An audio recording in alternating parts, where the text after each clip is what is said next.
ओम नमः सिद्धिभ्यः।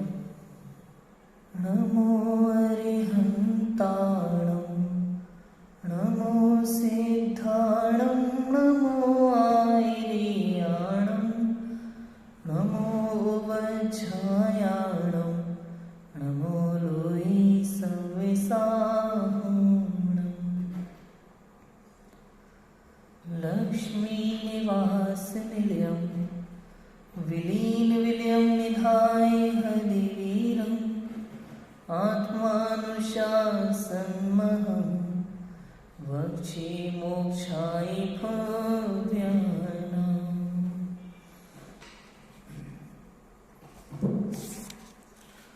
आचार्य गुणभद्र स्वामी द्वारा विरचित यह आत्मानुशासन ग्रंथ, जिसमें हमारे 100 श्लोक पूर्ण हुए हैं और आज 101 नंबर के श्लोक पर हमें चर्चा करनी है।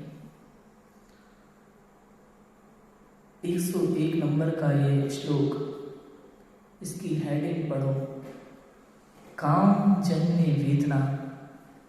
इस जीव में, संसार में जीव को काम सताता है। यदि जीव का सबसे बड़ा शत्रु कोई है इस संसार में, तो वो काम है, कामदेव है। काम रूपी शत्रु को नष्ट करना सबसे महान कार्य है इस संसार का। सबसे महान कार्य जो शील का पालन करता है, वो देवों द्वारा भी पूज्य होता है। इस संसार में जो शील का पालन नहीं करते, वे जीव सदैव दुखी रहते हैं। इस भव में भी दुखी रहते हैं, पर भव में भी दुखी रहते हैं। इसलिए सदैव जीव को जितना हो सके उतना शील का पालन करना ही चाहिए। पूर्ण रूप से हो तो पूर्ण रूप से ब्रह्मचर्य व्रत का पालन करें, यदि ना हो तो ब्रह्मचर्याणु व्रत का पालन करें। स्व स्त्री संतोष रखे, इस तरह का कथन है। किंतु ये काम रूपी शत्रु कोई भी गति हो, जीव को बहुत बुरी तरह सताता है। चाहे मनुष्य हो, चाहे त्रियंच हो, चाहे देव ही क्यों ना हो, देवों को भी काम सताता है। और ये काम वासना के कारण से ये जीव अत्यंत दुखी रहता है। अनेक इच्छाएं मन में उत्पन्न होती हैं, पूरी नहीं होती तो दुखी होता है, और यदि पूरी हो जाती है तो और इच्छाएं बढ़ती हैं और दुखी होता है, किंतु दुखी रहता है। देखो नरकों में भी, नरकों में तो क्या नहीं है, नरकों में तो समस्त दुख है, समस्त दुख। नारकी वैसे नपुंसक वेद का उदय रहता है नारकियों के वैसे, किंतु पीड़ाएं तो समस्त है। देखो, सुखदायक वस्तुओं के अभिलाषी जीवों की काम द्वारा क्या दशा की जाती है, यह बात आगामी छंद में बताते हैं। सुखदायक वस्तुओं के अभिलाषी जीवों की बात, जो क्या काम को क्या समझते हैं, पुरुष स्त्री को, स्त्री पुरुष को सुखदायक वस्तु समझते हैं। उन्हें लगता है संसार का सबसे बड़ा सुख यदि कहीं है तो इसमें है, काम वासना में है। और ऐसे जीवों की क्या दशा होती है, ये बात आगामी छंद में बताते हैं। देखो, वसंत तिल का छंद है, हम पढ़ते हैं।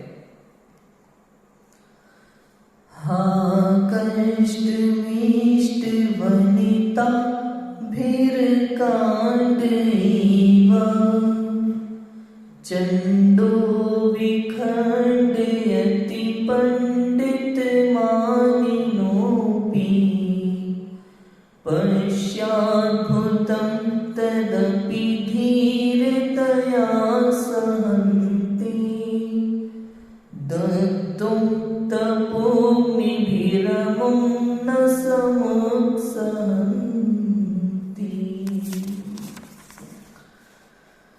अहो कष्ट है पंडित मानी जन को भी काम प्रचंड सुंदर नारी द्वारा खंडित करता असमय देता दंड। अति आश्चर्य की इस पीड़ा को करी सहन भी होकर धीर, किंतु नहीं उत्साह तपाग्नि द्वारा भस्म करे हो वीर। क्या कहते हैं? अहो, अत्यंत कष्ट की बात है, बड़े ही दुख की बात है कि बड़े बड़े पंडित जीवों को भी काम सताता है, दुख देता है, कोई भी इससे बच नहीं पाता है। नित्य स्वाध्याय करने वाले, ग्रंथ पढ़ने वाले, समय सार की गाथाओं का स्वाध्याय करने वाले ऐसे पंडित जनों को भी काम सताता है। ये बड़े आश्चर्य की बात है। पढ़ो अर्थ।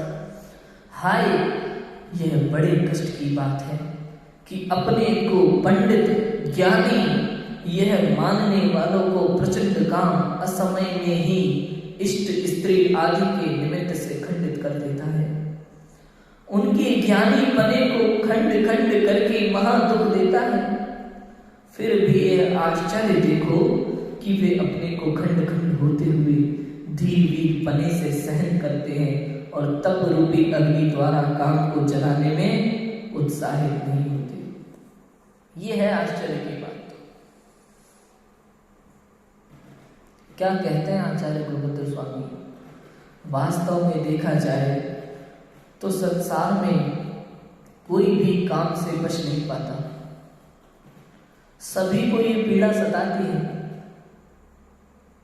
प्रत्यक्ष में आप देखते हैं, चाहे कुत्ता हो या बिल्ली, बंदर हो या सुअर, कोई भी जानवर, सभी प्रत्यक्ष रूप से काम रूपी क्रीड़ा में दग्ध पाए जाते हैं।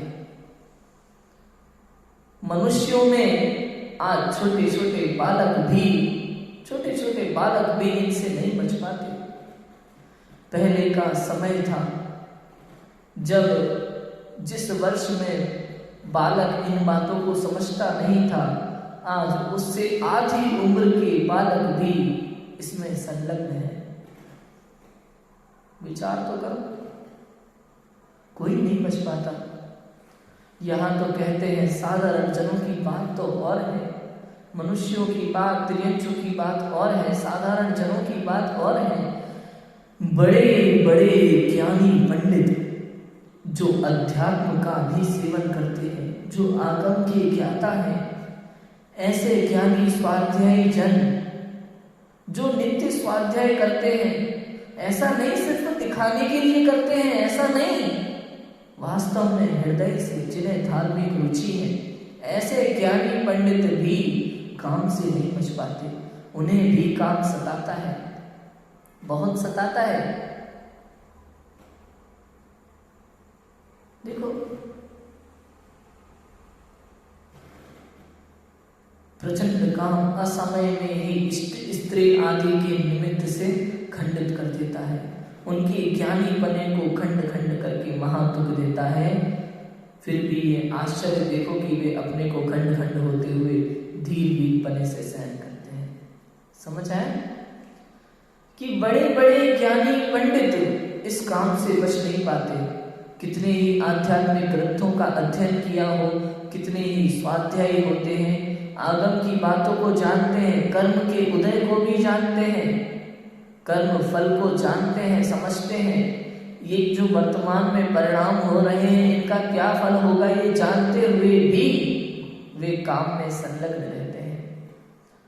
स्त्री के द्वारा उनके हृदय का उदाहरण होता रहता है, वे फंस जाते हैं, लगे रहते हैं। यहाँ आश्चर्य की बात तो कहते हैं आचार्य स्वामी कि काम तो तुझ पर बार बार प्रहार करता है, किंतु तू सब कुछ जानते हुए भी, स्वाध्याय करते हुए भी, समझते हुए भी, कर्म फल को जानते हुए भी उससे बच नहीं पाता। चलो, काम रूपी पीड़ा तुझे सताती है, ये बात समझ में आती है, किंतु तू सब कुछ जानते हुए भी उससे रहित होने का उपाय ना करके उसी के साधनों को जुटाने में दिन रात लगा रहता है, ये बड़े आश्चर्य की बात है। तू काम रूपी शत्रु का नाश करने के बजाय उसी के साधन में लगा रहता है, ये बड़े आश्चर्य की बात है, बड़े आश्चर्य की बात है। कोई विद्वान है, कोई ज्ञानी है, पंडित है, काम की पीड़ा सताती है, ये बात तो समझ में आती है कि तेरे स्त्री वेद का या पुरुष वेद का जो उदय है उसके अनुसार तुझे काम की वेदना सताती है, किंतु तू जानता है ना ये काम रूपी परिणाम का फल क्या होगा। तू तो स्वाध्यायी है ना, पंडित है ना, तू तो सब जानता है ना, किंतु फिर भी उस कामाग्नि को शांत करने के बजाय उसे बढ़ाता क्यों है? क्यों बढ़ाता है? ऐसे उपाय क्यों करता है जिससे वासना बढ़े? अनंत क्रीड़ाएं करते हैं, नदियों में जाकर के, स्विमिंग पूल पे जाकर के, अपनी पत्नी के साथ खुले आम पार्कों में घूमते हैं, छोटे छोटे कपड़ों में फोटो खिंचाते हैं, सोशल मीडिया पर डालते हैं, और ऐसे ऐसे गंदे फोटो आज के समय में तो आप विद्वानों की प्रोफाइल में भी देखो तो पता लगे, सोशल मीडिया पर खुले आम उनकी अलग अलग तरह के अलग अलग कंडीशन में फोटोज मिलते हैं देखने को। ये क्या है? सब कुछ जानते हुए भी वासना का अंत करने के बजाय उसे बढ़ाने का प्रयत्न करते हैं, ये महान आश्चर्य की बात है। ये कह रहे हैं आचार्य स्वामी। तो समझ आया क्या है काम? प्रकृति में ये सभी को सता रहा है, प्रत्येक जीव इससे घिरा हुआ है। ये किसी कर्म का उदय है और स्वयं का भाव है, पर निमित्त से उत्पन्न हुआ परिणाम है, एक समय का वो परिणाम जिसके कारण से ये जीव सदा दुखी रहता है, दुखी रहता है। और सच कहें वर्तमान की समस्या को देखते हुए तो इसके अनेक कारण भी हैं, अनेक कारण हैं। वर्तमान में तो कई तरह की घटनाएं होती हैं, दुष्कर्म की घटनाएं होती हैं, जिससे बचना आसान नहीं है, बचना आसान नहीं है, बहुत मुश्किल है, लेकिन बचा जा सकता है। उसके लिए भी प्रयत्न है, उसकी चर्चा भी हम करेंगे। किंतु वर्तमान में तो हमें ये देखना है कि ये काम के परिणाम जीवों को कैसे कैसे आते हैं। सबसे पहली बात तो भोजन, जैसा खाए अन्न वैसा होवे मन। भोजन पे ध्यान देना अत्यंत आवश्यक है। आप शुद्ध सात्विक भोजन छोड़ करके अपने जीभ के स्वाद के लिए यदि बाजार के फूड खाते हैं, होटल का गंदा भोजन करते हैं, आप सोचो होटल में भोजन कैसा मिलता है पता है? वो कौन सी सब्जियां होती हैं उनके पास पता है?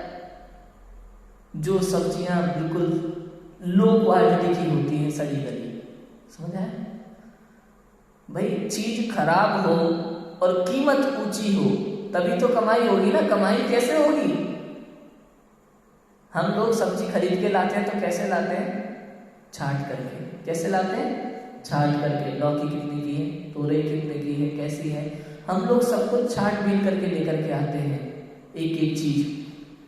लेकिन होटल वाले, ढाबे वाले, ये लोग सब्जियां खरीदते हैं तो क्या छांट बीन करके खरीदते हैं? नहीं, इकट्ठी 10-10 किलो बोरे में भरवा देते हैं। उसमें कुछ कीड़े लगे आ रही है, कुछ कैसी आ रही है, कुछ कैसी आ रही है, सड़ी गली सब्जियां सब। अब आप क्या सोच रहे हो, होटल में या ढाबे पे वो लोग उन सब्जियों को फेंकते होंगे, सड़ी गली सब्जियों को? नहीं, वो उनको पहले बनाते हैं। समझ आए? फेंकेंगे तो कमाएंगे कैसे? कमाएंगे कैसे? सब्जी वालों के जो सड़ी गली सब्जियां होती है ना, वो रुकता नहीं है कुछ भी, सब माल बिकता है। समझ में आया? लेने वाले बहुत हैं, बड़े बड़े रेस्टोरेंट वाले लेकर के देते हैं और स्वाद खराब होता हो ऐसा नहीं है, उनमें कीड़े लग जाते हैं, कीड़े लग जाते हैं उन सब्जियों में। तो खराब सब्जियों में प्रति समय बड़ी स्पीड से त्रस्त जीव उत्पन्न होने लगते हैं, त्रस्त जीव उत्पन्न होने लगते हैं बहुत स्पीड से, और उनको सबको काट दिखाई नहीं देते अपनी आंखों से। तो क्या हुआ, कलर से पता चल जाता है, स्मेल से पता चल जाता है कि सब्जी सड़ चुकी है, किंतु बनती है, होटलों में बनती है, ढाबों पे बनती है, लोग खाते हैं चटकारे ले करके। उनको पता नहीं है ये भोजन अब शाकाहार से मांसाहार बन चुका है। क्यों? क्योंकि उसमें त्रस्त जीव उत्पन्न हो गए, 2 इंद्रिय से 5 इंद्रिय, जिनका शरीर को मांस कहा जाता है। हम लोग समझ ही नहीं पाते, बहुत गलत है। कुछ घरों में भी ऐसा होता है, मान लो सड़ा हुआ टमाटर है तो ये चाकू से आधा काट दिया और आधा बना लिया, ये गलत है, ये आदत अच्छी नहीं है, ये आदत अच्छी नहीं है। आप नहीं समझ पा रहे कि उसमें कितने जीवों की उत्पत्ति हो चुकी है उसके सड़ जाने की वजह से, लेकिन बना लेते हैं पैसे बचाने के चक्कर में, ये गलत है। समझ आ रही है बात? तो ऐसा होता है। अब होटलों में ये सब ऐसा भोजन करते हैं, और पक्का भोजन, बढ़िया देसी घी की पूरी सब्जी, खीर और लड्डू और मिठाइयाँ और दुनिया भर की चीज़ें, बाजार का अपवित्र भोजन जिसमें कई तरह के जीवों की हिंसा करके उसमें स्वाद के लिए, उसको अच्छा दिखने के लिए, सुगंध के लिए अलग अलग जानवरों के खून का और उनके अलग अलग कलेवर का इस्तेमाल किया जाता है। ऐसी चीज़ों को लोग चटकारे लेकर के खाते हैं और कहते हैं अरे तुम्हें क्या पता है इसका स्वाद, हमें तुम्हें स्वाद की लगी है, तुम्हें क्या पता उसमें क्या मिला हुआ है, ये तो सोचो। उस स्वाद के लिए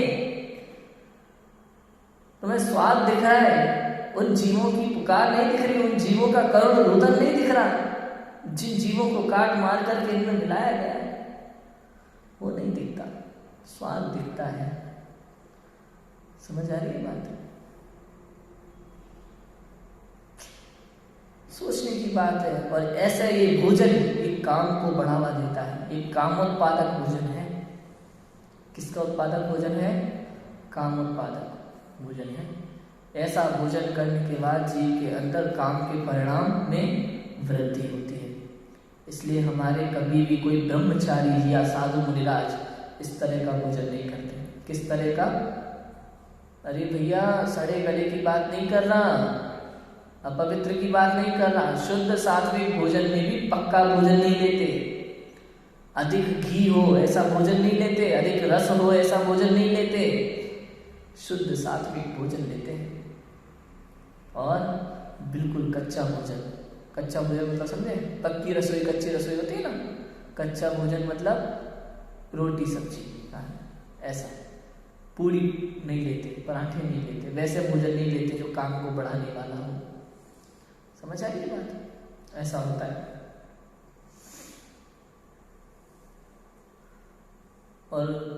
और काम को बढ़ाने के लिए अलग अलग सामग्रियां हैं, चर्चा की जाएगी, इन पे बहुत चर्चा करनी बाकी है। देखो भावार्थ पढ़ता हूं मैं पहले।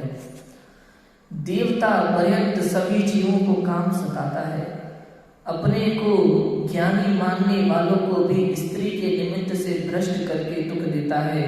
जिस प्रकार अपने को बुद्धिमान मानने वाले व्यक्ति को कोई बाणों से घायल करे तब वह बाणों की मार खाए, परंतु और बाण चलाने वालों को अपना मित्र जानकर उसके नाश का उपाय न करे बल्कि उसे पुष्ट करना चाहे, ये बड़े आश्चर्य की बात है।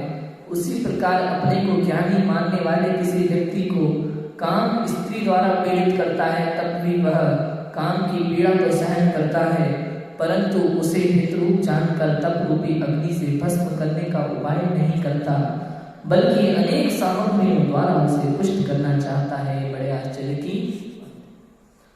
कोई तुझे जान से मारना चाहता है, उसने बाण मार दिया, किंतु तू अब उससे बचने का उपाय ना करके और सामने खड़ा होकर के बाण खा रहा है, ये तो बड़े आश्चर्य की बात है।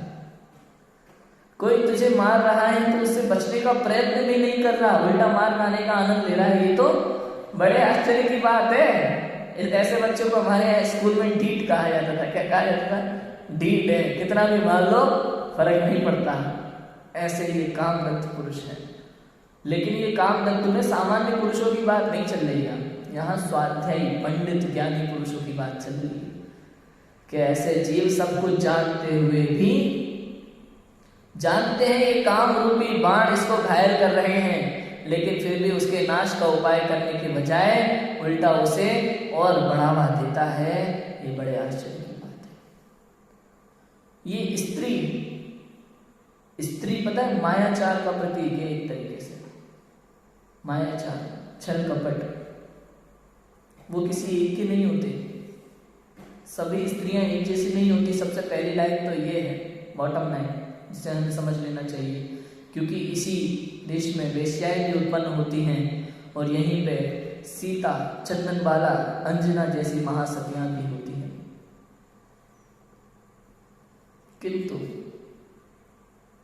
स्त्री स्वभाव से ही अधिकतर मायाचार स्वभाव वाली होती है। इस देश में, अब कहा ना, मैंने पहले कहा था एक बार शायद, कि इतिहास उठा के देख लो, संसार में अधिक से अधिक झगड़ों का कारण स्त्री है। महाभारत का कारण कौन? द्रौपदी। राम रावण के युद्ध का कारण कौन? सीता। अनेक युद्ध हुए चक्रवर्तियों के, अधिकतर नारायण प्रतिनारायण के जो युद्ध होते हैं उसमें कारण स्त्री होती है। राजा महाराजाओं के अधिकतर युद्ध स्त्रियों के कारण से होते हैं। वर्तमान में भी सबसे अधिक समस्या स्त्रियों की है। यहां तक कि राजनीति भी स्त्रियों के ऊपर होती है। सिर्फ स्त्री को न्याय दिलाने के कारण से राजनीति में अपने वोट अधिक पाते हैं लोग। स्त्री को न्याय दिलाने के कारण से, अर्थात वादे करने के कारण से। पहले महिलाओं को कमजोर सिद्ध करते हैं, फिर महिलाओं के लिए हम विकास करेंगे ऐसे वादे करते हैं, और इस तरीके से कुल मिला के अधिकतर चीजें जहां भी है वहां महिला आती है, स्त्री आती है। और काम वासना में देखा जाए तो ये स्त्रियां जानबूझकर सबके सामने आना चाहती हैं। पहले के समय में नहीं होता था ऐसा।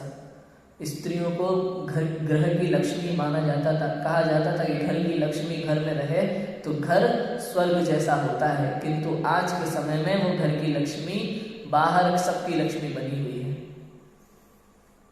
समझ आया? आज के समय में घर की लक्ष्मी नहीं रही, सबकी लक्ष्मी बन गई वो। सोचने की बात है।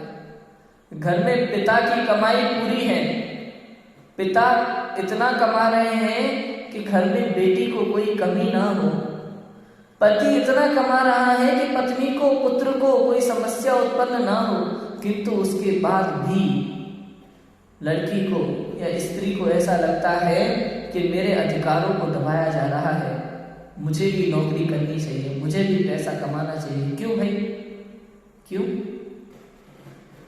यदि पिता की कमाई घर में पूरी ना पड़े तब तुम नौकरी करने जाओ तो बात समझ में आती है, हाँ भाई घर में पैसे की आवश्यकता है इसलिए नौकरी की जा रही है किसी और के यहाँ। यदि घर में पति की कमाई पूरी ना पड़ती हो, बेटों को, बच्चों को खाने के लिए नहीं मिल रहा है, उनको बच्चों की पढ़ाई के लिए पैसा कम पड़ रहा है, तब यदि पत्नी को बाहर जाकर किसी और के यहाँ काम करने की आवश्यकता पड़ती है तो बात समझ में आती है।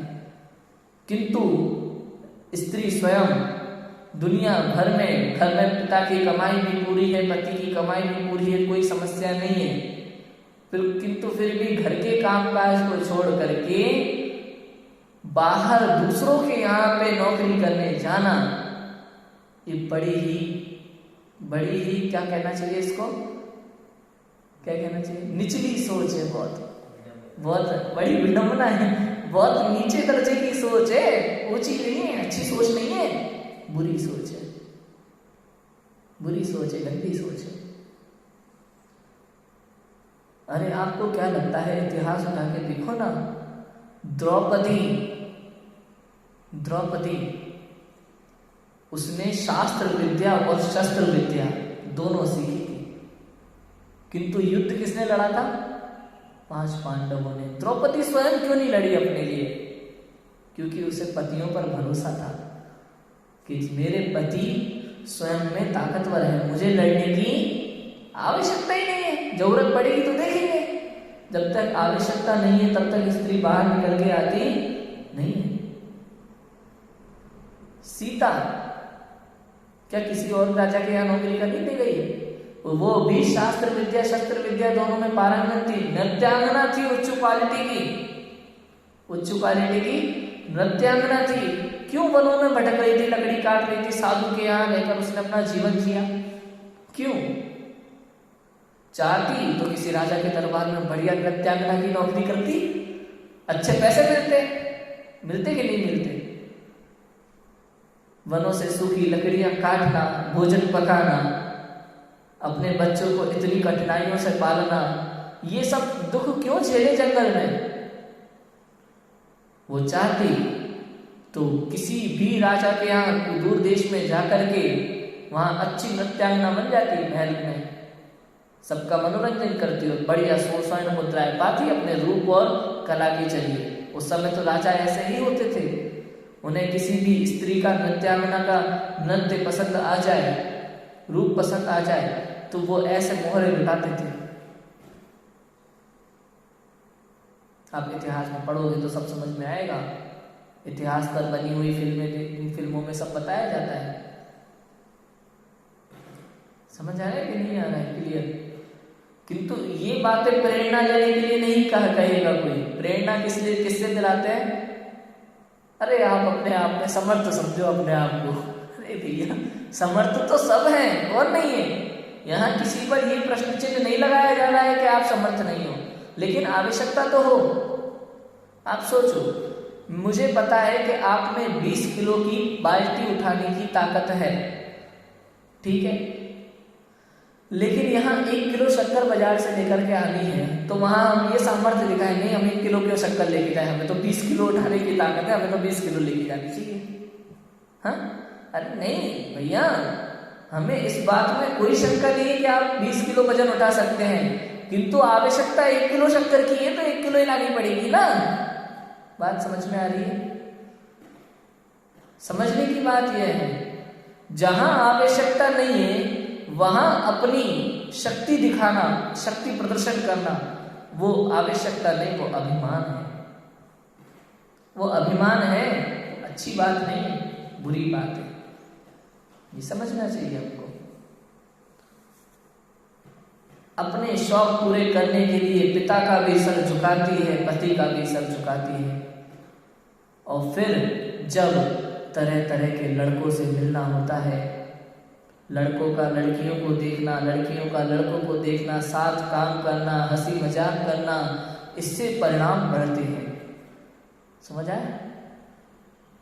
जब लड़के अलग रहते हैं, लड़कियां अलग रहती हैं तो कोई समस्या नहीं रहती, एक दूसरे को देखते नहीं, जानते नहीं, बातें नहीं होती, सब अच्छा रहता है। किंतु जब साथ रहते हैं, मिलना जुलना होता है, दोस्ती बढ़ती है, हंसी मजाक बढ़ता है, तो बढ़ते बढ़ते बढ़ते बढ़ते बढ़ते बढ़ते कहाँ तक बात पहुंच जाती है? ये कोई प्लानिंग के साथ नहीं होता है, इसकी कोई प्लानिंग थोड़ी ना होती है, प्लानिंग नहीं होती, सहज रूप से अपने आप हो जाते हैं भाव। इनसे बचना चाहिए, बचना चाहिए। माता पिता को, परिवार को इन बातों पर ध्यान देना चाहिए, नहीं देते। बढ़ता जा रहा है सब कुछ धीरे धीरे, और आज की कंडीशन ये है कि महाविद्यालयों में खुले आम, विद्यालयों में खुले आम ये सब होता है। घर में पेरेंट्स को भी पता है कि उनकी बच्ची क्या कर रही है, फिर भी वे आंखें बंद करे रहते हैं, और जब कोई घटना घट जाती है तो कैंडल मार्च लेकर के निकल पड़ते हैं, 2 आंसू बहाते हैं, 15 दिन रोते हैं, हर साल उस दिन श्रद्धांजलि का बहाना करते हैं, और बस सब कुछ भूल जाते हैं, वापस वैसा का वैसा। ये जीवन है वर्तमान समय में। इसलिए कहा काम के भाव ज्ञानी जनों को भी नहीं छोड़ते। अभी तो काम उत्पादक सामग्रियां और क्या क्या है, कैसे कैसे क्या क्या होता है, इसकी चर्चा हम विशेष रूप से कल करेंगे। अभी की बात तो यहीं विराम लेते हैं, कल इसकी विशेष चर्चा हम करेंगे। हम सभी काम रूपी शत्रु का नाश करें, इसी मंगल भावना से अभी की बात को विराम देते हैं। ओम नमः शिवाय।